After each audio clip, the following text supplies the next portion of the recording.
Unmuted. Hello, my name is Isabella Perez, Recreation Leader for the City of Socorro.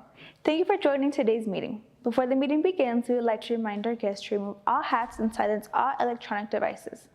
No disruptive behavior or outbursts will be tolerated, and violators are subject to ejection and possible prosecution. Hola, mi nombre es Judy Rodríguez, secretaria de Planificación de la Ciudad de Socorro. Gracias por participar en la reunión de hoy. Antes de que comience la reunión, nos gustaría recordarles a nuestros invitados favor de quitarse los sombreros y silenciar todos los dispositivos electrónicos. No se tolerará ningún comportamiento perturbador ni exabrupto y los infractores estarán sujetos a expulsión y posible procesamiento.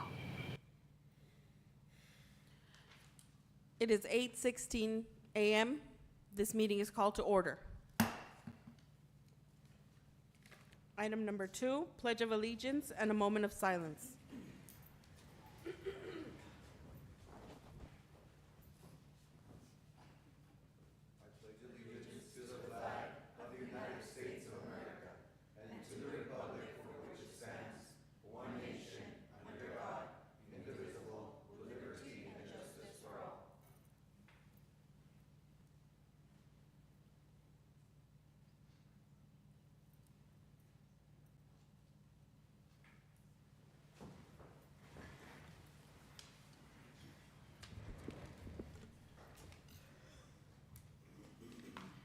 Item number 3, Establishment of Quorum.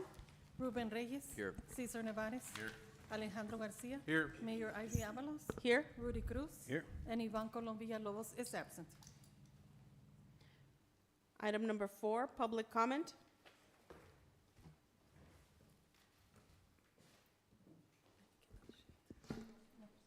Mayor, we have no speakers. Thank you. Moving on to presentations, item number 5, workshop and discussion and action on approving capital improvement items for the capital program.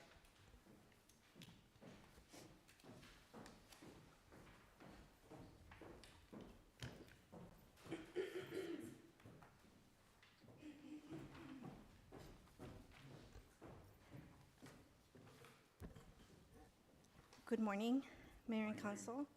Going to be presenting the capital budget for this upcoming fiscal year. Next slide.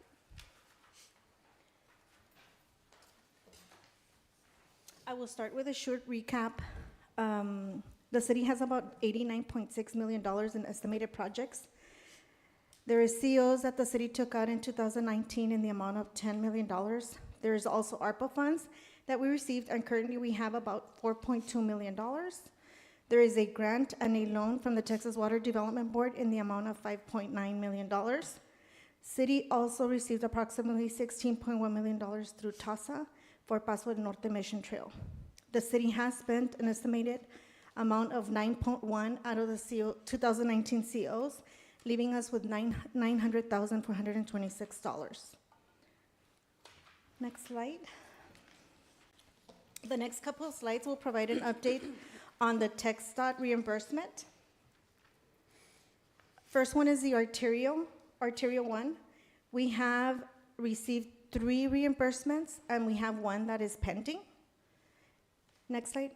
We have the Nuevo Hueco Tanks Road that we received 4 reimbursements, and we're pending 2. Next slide. We have Rio Vista Bridge received 3, and 2 are pending.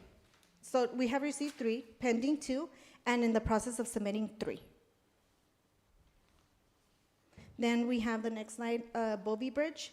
We have received 2 reimbursements and are pending 2.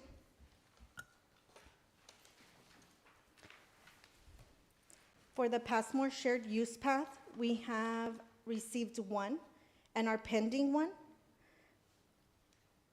The next slide gives you a recap.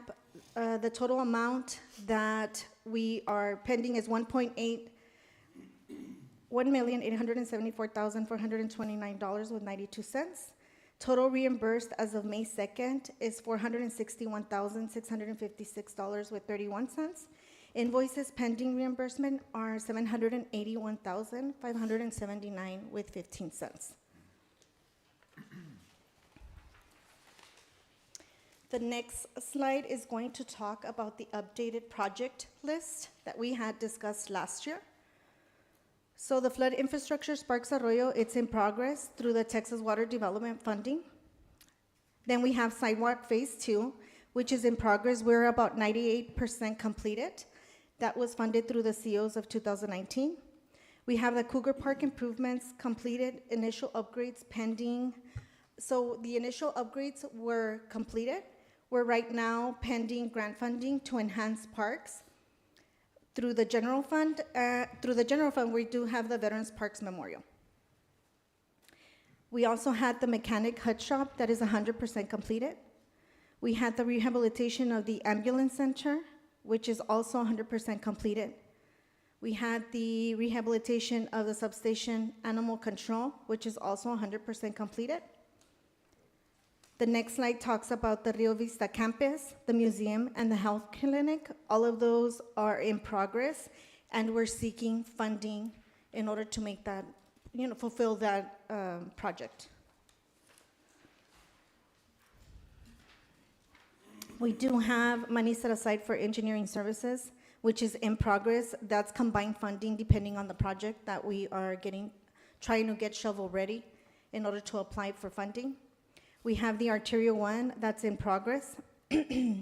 One-on-one meetings are taking place in the month of June 2024, meaning that the engineers, the city and the consultants will be meeting with the families that are being affected to have that one-on-one meeting through the study.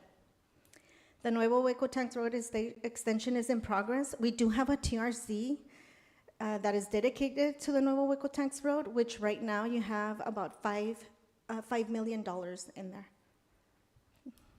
And then we also have the Bovey Bridge extension in progress. Bovey Bridge replacement was placed on hold on November of 2023 when it was determined that the contractors would not be able to complete both bridges by the start of the irrigation season.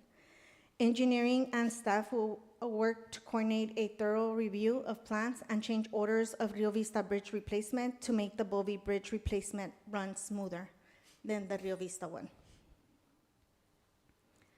The next slide talks about the TASA application, Paso del Norte Mission Trail in progress. We were working on the AFA. If you recall, on Thursday, you all approved that agreement, right? So we can start with that project. We did have the Rio Vista paving hot in place and overlay, which is 100% completed. We have the Montreal walking trail that's also 100% completed. We are working on engineering for park improvements, preparing a grant application in the amount of $2.9 million for Amistad Park, Moon City Park, Calisto Park, Valle Hermoso Park, Cougar Park, and Jardín de Flores. We're also working on the sidewalk phase 3, pending RFP advertising, and that will probably use COs 2019 and general fund. And the reason is that because the money that we have on the COs is going to be working as cash flow for our TxDOT projects. Right, so because we don't get reimbursed right away, we do have to have that cash flow. The last thing we want is to spend money and then don't have, put us in a negative because we haven't been reimbursed yet. So that's something that we're monitoring very closely. Then you have the comprehensive plan. That's almost completed. It should be completed by July. Next slide is Passmore Shared Use Path. After the time suspension in July of 2023, due to the irrigation season, the team restarted the project in November of 2023. Utility conflicts at the Upper Clint lateral required coordination with a utility which could not be resolved prior to the commencement of irrigation season.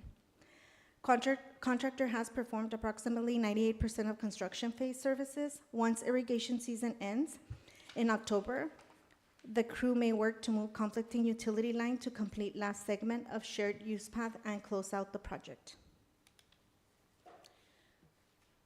So next slide is talking about our current project, the Rio Vista Bridge expansion.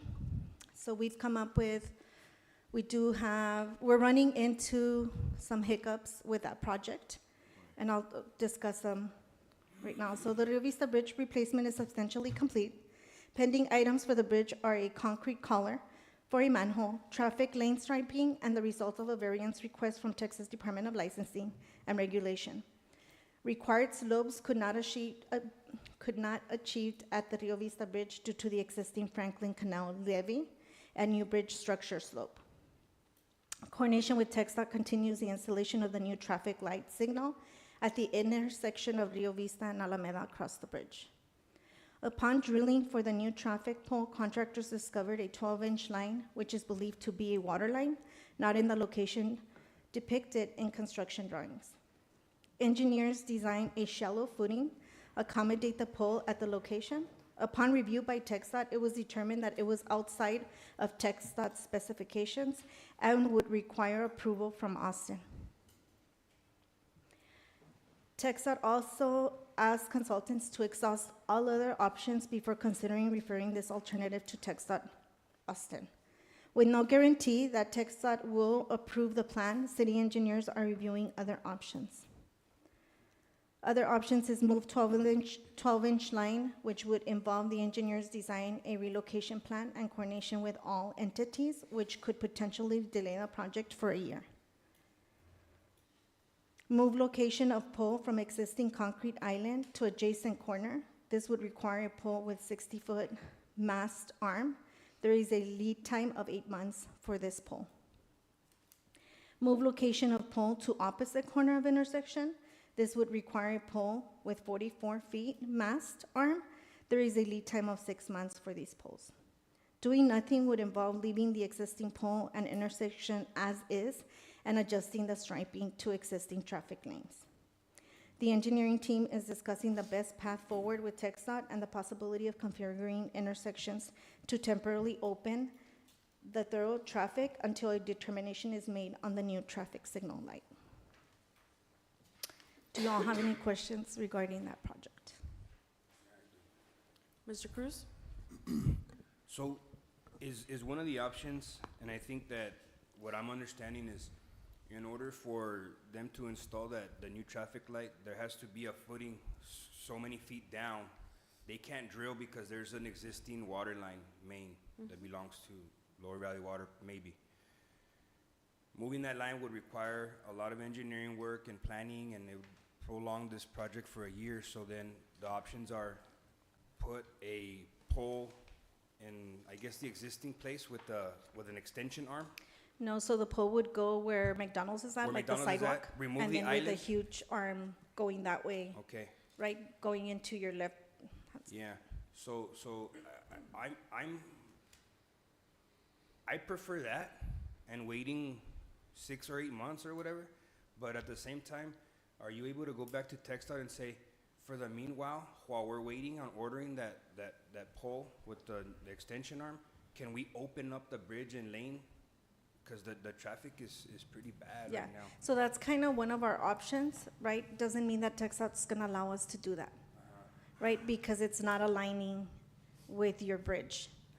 We will be having conversations in the next couple weeks. If that doesn't work out, then we will be asking, the politicians to kind of go out there and talk to the required personnel at TxDOT to make sure that we're able to do that. Right, so we do have our pole that we ordered based on our design. But that pole we can't use because we came across a water line that wasn't, I guess. Identified, and even now, they have no record of that water line being there. Right, because we've asked Lower Valley Water to go out there, they go out there, it's not showing in their drawings that there's a water line. However, because it's a 12-inch pipe, it's a water line. It's a main. Right. Is it live though? It could be a dead line also. Our engineers believe it to be live, just because it doesn't look like it's that old. It just seems like somebody must have put it there and they didn't capture that information. Yeah, live. Right, so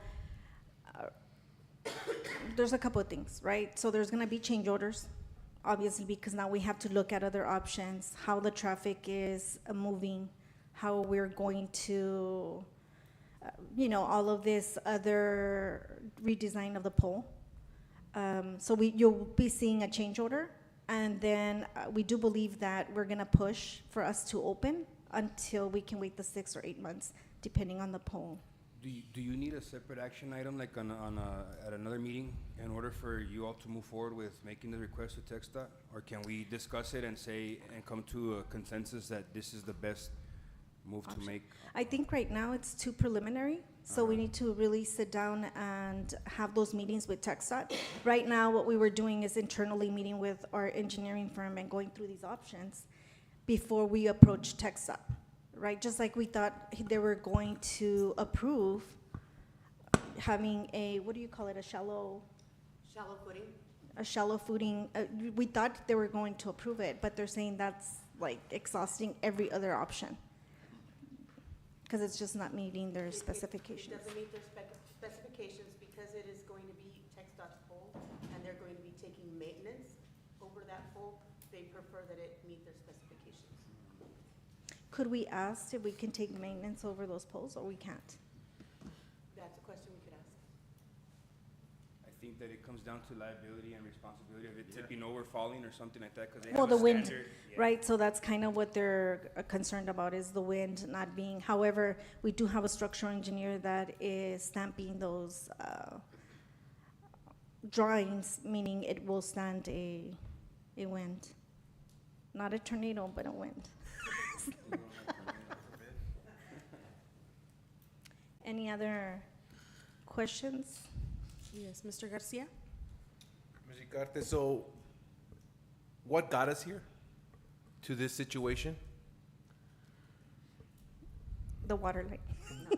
Lower Valley Water, is that what you're saying? So we did our end of our planning. We paid for the planning. We did what we had to do.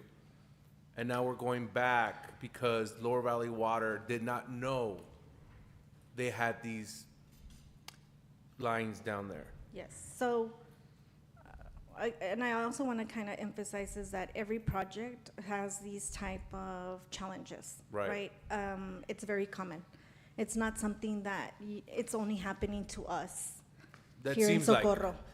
It feels that way, right? yeah, And- it seems and like that. We try to be as proactive as we can be. However, when you're hit with something that you didn't anticipate for, well, And that's it- when it kind of hits us, like, okay, so now what is the next course of action? Right. that we need And to we're gonna take? cure costs because of this, right? We're gonna what? A cure cost, like it's gonna cost us more? More than likely, yes. So we're going back to where it's our fault because Lower Valley missed something, per se, or in my words, to you. I'm not gonna confirm or deny. It's also difficult to say, having not been here, how much more Dannenbaum, the engineer, could have done.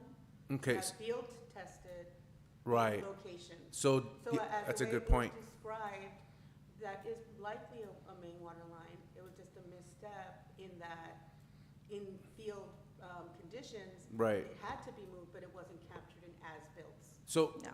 I'm gonna put this in my terms because I'm a teacher. If I have a kid in my classroom and I let him go to the bathroom and he misbehaves or hits somebody, that's on me because that kid, I should have known what he's doing and what he's gonna do, right? So if we have water lines and they're active, somebody should know that they're active. But this is my opinion and this is just me. That's where I'm getting at. We're waiving fees left and right for Lower Valley Water. Now, these fees are gonna be incurred, and our residents are gonna wait another year, maybe, to get these things that they've been waiting and patiently waiting for? This is You where are it's getting to where it's getting tiring for our residents, especially in the Rio Vista area, especially us that live here. There is lines, there is a lot of traffic. And we don't have a freeway. We have 2 lanes, we have 4 lanes. And again, this is another thing. They come in here and tell us what we want to hear. It's, oh, that's easy. Oh, I can fix that. But no responsibility is being taken. And we just had a discussion this weekend that something had to be done a month ago, and I get called from my residents, and again, it's not done. for the record, this is Lower Valley's area, and this should be taken care of, because if something happens on our end of a road, if something happens on Moon, or there's a pothole, or there's something, who do they come to? Us. And if we were in charge of water, then it would come to us, but it doesn't. It comes to Lower Valley. And that is my point, because I myself am getting tired of answering questions for Lower Valley water. This is getting out of hand. And this is the root problem, that they don't know what's going on. And I'm getting upset because our residents are the ones that hurt. They just passed a $35 million bond that's going to affect Socorro's pockets. Not anybody else's pockets, but our 40,000 residents in Socorro. Again and again. And if something's not done, they're going to pay for it more. And they're going to pay a lot more. And guess what? They have to wait for Rio Vista Bridge. And then guess what? The blame comes to us because they tell them, oh, Socorro doesn't want us to do it. And that's not the point. The point is that we don't have the money, and we can't raise taxes on our citizens because we're already taxed out. This is the point I'm trying to make for the record. This is not on Socorro. We've done our due diligence, and our staff's done amazing, and we have an amazing staff. But when it comes again to, oh, I didn't know the water line was there. Well, I didn't know my dog was going to bite you. Somebody has to take responsibility for this. And it's not going to be the city of Socorro. Thank you. Okay, Mr. Cruz? Ms. Rodarte, on the Bovie extension, is that project going to begin sometime this winter? 2020? October, October? once the irrigation season is over. Can we identify sometime before then in one of our city council meetings? Because I know that for the Rio Vista Bridge extension, there was some added changes that the council approved, and it was for extra barrier protection on the sides. Can we identify if that's something that the council wishes to do, so that way we can make So that that's change? already been brought to council and Uh-huh. approved through the ARPA allocation of funds. The- Right, so the- we've already captured the pilasters and all of that, the stuff that we didn't catch at Rio Vista. Okay. We've already Added put it to- as an okay, ARPA project. Okay, just making sure, Yes. so it doesn't come back to the table and then we're having to amend the budget. Okay. No, and I think like learning from the Rio Vista, we're trying to be more proactive in coordinating with the entities that we need to coordinate with. The biggest challenge of Socorro is that we work with so many entities, right? It's not just Lower Valley Water, it's the Water Irrigation District, it's the railroad. And unfortunately, those agencies are pretty much is our way or the highway, right? There's like really no room for us to even negotiate, right? It's, they tell you it's gonna be this way, it's gonna be this way. And we pretty much have to, I mean, with Rio Vista, design was approved, and we had to go in there and make some modifications. You know, Jay from the Water Irrigation District goes out there, eventually lets us do what we need to do, but there's a lot of hoops that we need to kind of coordinate with them. And also on that Bovie extension, I know that the city took up some private right-of-way to Yes. make it more straight. I would suggest maybe, because we don't know what's under the earth on that private property, who knows, there might be another main there or something like that. I hope No, not. please. But I'm just kind of foreseeing, you know. Well, no, for and, the and I think future. that's, you know, the approach that we're taking now. We have from here to October to kind of figure Yeah, okay. all that stuff out.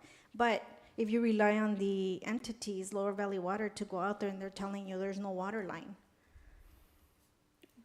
we take it as face value that there is no water line, but not when we dig, there's a 12-inch pipe So, there. just for everyone's situational awareness, Lower Valley Water sometimes has to work off as-built, and some of them date back to the late 80s, early 90s. And there hasn't been a lot of remodification to those plans, so sometimes when they go out there and they tell you, yeah, there's no pipe here, sometimes there's a pipe there because they don't have anything that has been modified since those days, and because of the change of administration, I don't think anyone is really able to go back and trace back all these lines, so we're gonna run into issues like this sometimes. That's the unfortunate part, right? But that's kind of the the challenges that we face. Any other questions? So I'm going to the next slide, which is our ARPA projects. It is a total of 22 projects.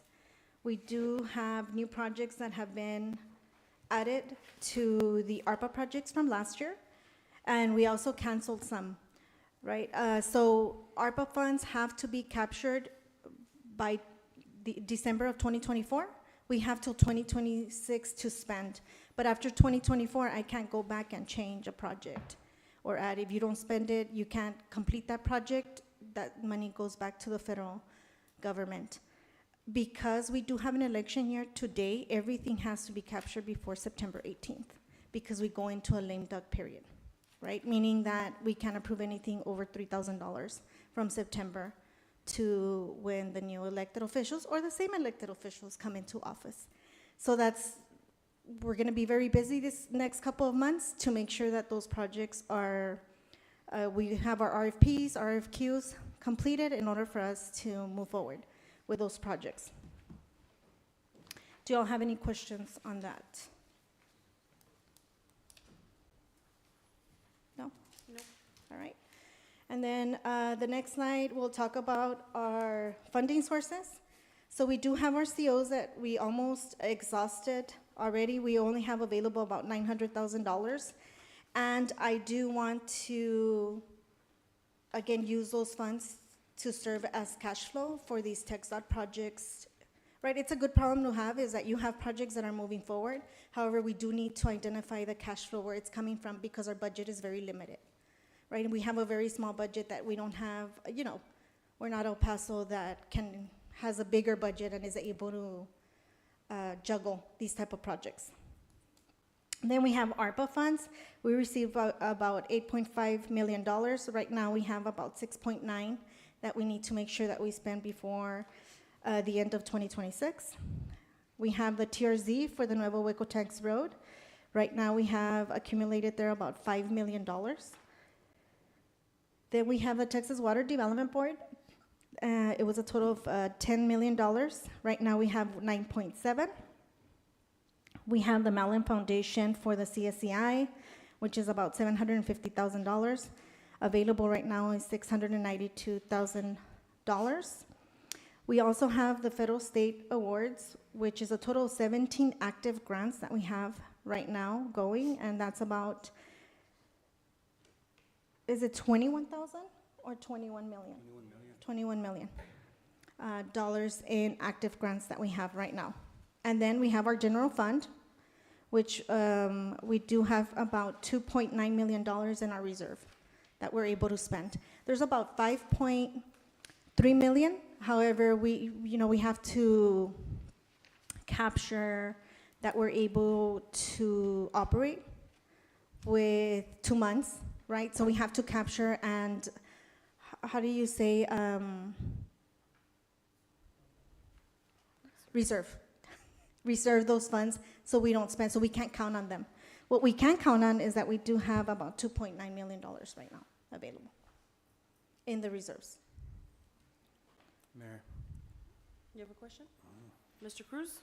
Ms. Rodarte, is the reserve fund balance also including the reimbursements pending, or that's completely separate? That's completely separate. Okay, would you consider the reimbursements that are pending to the city of Socorro also in addition to the reserve fund balance, or just general fund total? So when you get reimbursed, so when you pay out, right, you're paying out of your maintenance and operations. Right now, we're paying out of our capitals, right?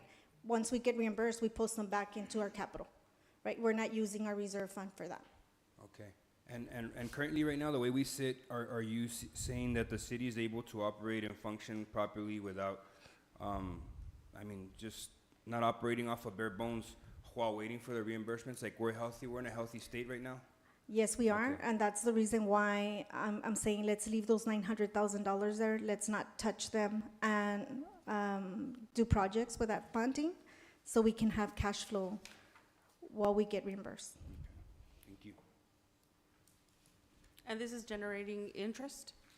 Yes, so we have a couple of logistic accounts. The COs is pretty much depleted in the logistic, but we do have like our general fund.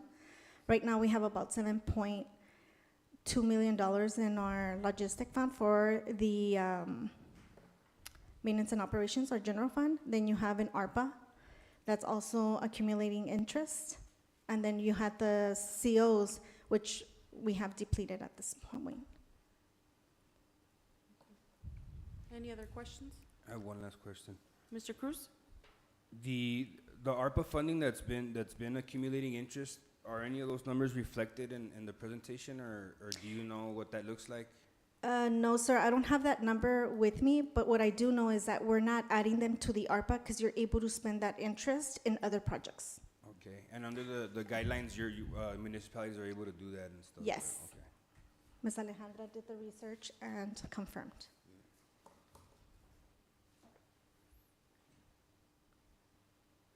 Staff recommendation is asking council for approval for the capital worksheet for our next fiscal year. We do have another capital workshop scheduled for June 1st. June 1st. I don't see anything really changing from here to then. But we can have the meeting again and just go over information in case you all have any questions regarding the projects that we have. Mr. Garcia? I would like to thank you, Ms. Rodarte, for doing this. I know we lost Mr. Castellano. And for the Cassiano. record, Casiano. Castellano, I'm sorry. Cassiano. Cassiano, I'm so sorry, Mr. Cassiano. Mr. Charlie, please. Mr. Charlie, yes. There you go. And for the record, I want to she took over the responsibility of doing this. And I know it takes a village, and I just wanted for the record that our city manager took over somebody else's duties to do this, and this is very, very difficult. And answering the questions are very hard. So I want to thank you. On top of her duties, On top of her duties, right? and just make sure that everybody knows that, because it's very difficult to ever have somebody who could do everything for us, and your staff as well. Thank you. Yes, and that's kind of what I wanted. I wouldn't be able to do this on my own without my staff, right? So, Thank you. thank you. Any other comments or questions? One last. So, okay, we're just approving this right now, and then we want to add things that would be later on. Correct. So if you want to add something right now, this would be the time for you all to add. That way, when we come back, the worksheet is updated. My biggest concern for myself is our staff, and I don't know if you've looked into their pay for next time. Yes, so that's through our general budget. This is just capital, Okay. right? capital. Our general budget discussions will come, I think, in the month of July. Right, And- so at that point, we'll discuss if we need additional items, our necessities list, and if we need more staff, to add more staff, and what our tax rate looks like and how much we're going to be receiving. And also, what about our sidewalks? Are those capital, or they're going to become general? Your what? Our sidewalks. Right now, our And that- sidewalks is and- here in okay. the Capitol. And, okay, thank you. Right, so for the sidewalks, we have all the bid documents ready to go out for bid for Phase 3. Then we captured the design for Phase 4 and 5 through ARPA and the construction of Phase 4. Right, then the next fiscal year, then you'll allocate funding for your Phase 5 construction. So every year you'll have another phase. Thank you for your job. Thank you. Any other comments or questions? Motion to approve? Thank you. Ruben Reyes. Yes. Cesar Nevares. Yes. Alejandro Garcia. Aye. Rudy Cruz. Aye. And Ivan Colom Villalobos is absent. Moving on to consent agenda, do we have a motion? Motion to approve? Ruben Reyes. Yes. Cesar Nevares. Yes. Alejandro Garcia. Aye. Rudy Cruz. Aye. And Ivan Colom Villalobos is absent. Do we have a motion to delete items 7 through 9? Motion to delete items 7 through 9? Ruben Reyes. Yes. Cesar Nevares. Yes. Alejandro Garcia. Aye. Rudy Cruz. Aye. And Ivan Colom Villalobos is absent. Motion to adjourn? Ruben Reyes. Yes. Cesar Nevares. Yes. Alejandro Garcia. Aye. Rudy Cruz. Aye. And Ivan Colom Villalobos is absent. Meeting adjourns at 8:50 a.m. Have a great day.